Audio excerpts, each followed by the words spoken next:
Saturday will go, Sunday will go, and Monday will come and you'll go back to the class.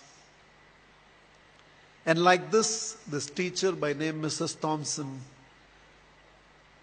entered the class for the first time. And she had this habit of starting her class by saying, "Love you all." But she knew she was lying because she could not feel that love for one of the students in the class who was very unkept, untidy. And there was nothing in the child that drew attention from Mrs. Thompson. She was little indifferent to the child. She picked him for every negative example and ignored him for all the positive reasons. That year, she had written the progress report for the first quarter. And it was a system in the school that the headmasters have to countersign every progress report. The headmasters called for Mrs. Thompson and told Mrs. Thompson, a progress report should report some progress.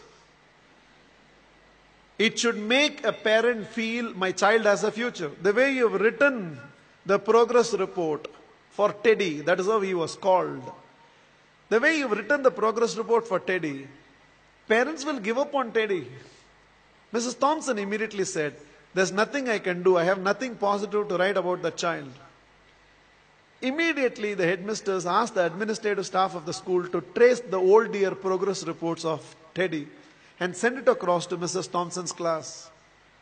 Mrs. Thompson saw the third standard progress report. And it was written, the final remarks, Teddy is the brightest child in the class. She was stunned by what she read. She saw the fourth standard progress report, and progressively all the remarks suggested that Teddy's mother was suffering from terminal cancer. She is not able to give the attention she used to give to Teddy, and it's just beginning to show up on the performance of Teddy. The fifth standard progress report read, Teddy had lost his mother and along with that himself. He desperately needs help, otherwise we will lose this child. By then there were tears in the eyes of Mrs. Thompson. She looked at the principal and said, I know what to do. And she went back to the class. Probably it was a Monday morning. She walked into the class and again from the dais of the class, looked at the class and said, love you all. But she knew she was lying. The love she was feeling for Teddy right now was far, far greater than the rest of the class. She decided that she is going to change her approach. For every positive reason, Teddy's name was called. There was no more a negative reference to the whole thing. The last day of the school came. All the children had brought some gifts for the teacher. There was only one gift which was wrapped up in an old newspaper. Somehow, the sense of a teacher, she knew that it must be from Teddy. She opened that first. A half-used perfume bottle and a bracelet from which a few stones had already fallen was there. The whole class laughed, knowing it was from Teddy. But without saying anything, Mrs. Thompson just took that half-used perfume bottle, sprayed it on her, wore that bracelet. With a quarter smile, it seems Teddy told, now you're smelling like my mother. This is the last perfume that she used before she left me. And this is what was removed from her body before she was taken into the coffin. 1 year later, end of the school, end of the year, there was a letter on Mrs. Thompson's table. I have seen few more teachers, but you're still the best teacher I've ever seen.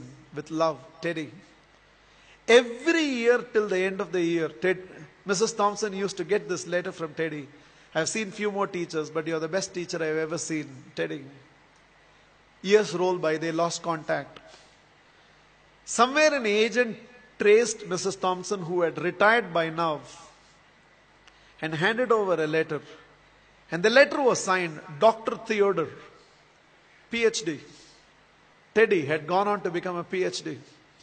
And the letter read, I have seen many more people in life, Mrs. Thompson, This is your Teddy. You're still the best teacher I've ever seen. I'm getting married, and I cannot dream of getting married without your presence. Along with that enclosed were to and fro flight tickets. Mrs. Thompson couldn't resist. She no more had the perfume bottle, but she still preserved the bracelet. She wore that and went to the church. She was trying to sit in the last row, but volunteers identified and ushered her right to the front row. And right in the front row, there was a seat with a placard written, Mother. Theodore personally asked Mrs. Thompson to sit in the chair and whispered, "You are the closest to my mother that I have ever experienced. And whatever I am today, it's because of you, ma'am." The wedding happened, and after the wedding, Theodore introduced Mrs. Thompson to his newly wedded wife.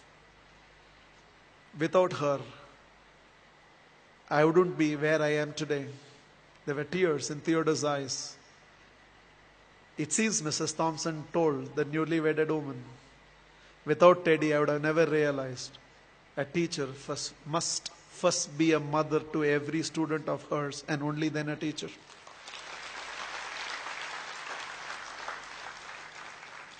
This is just my request to all of you. There is a Teddy sitting in your class. When you go back to your classroom on Monday morning, there is a Teddy in that class, and you can be that Mrs. Thompson. Please, on Monday, don't go back to the institutes as a teacher. Go back as a parent who can also be a teacher and be a turning point in the life of those children. You plus me. I believe we can build a new world.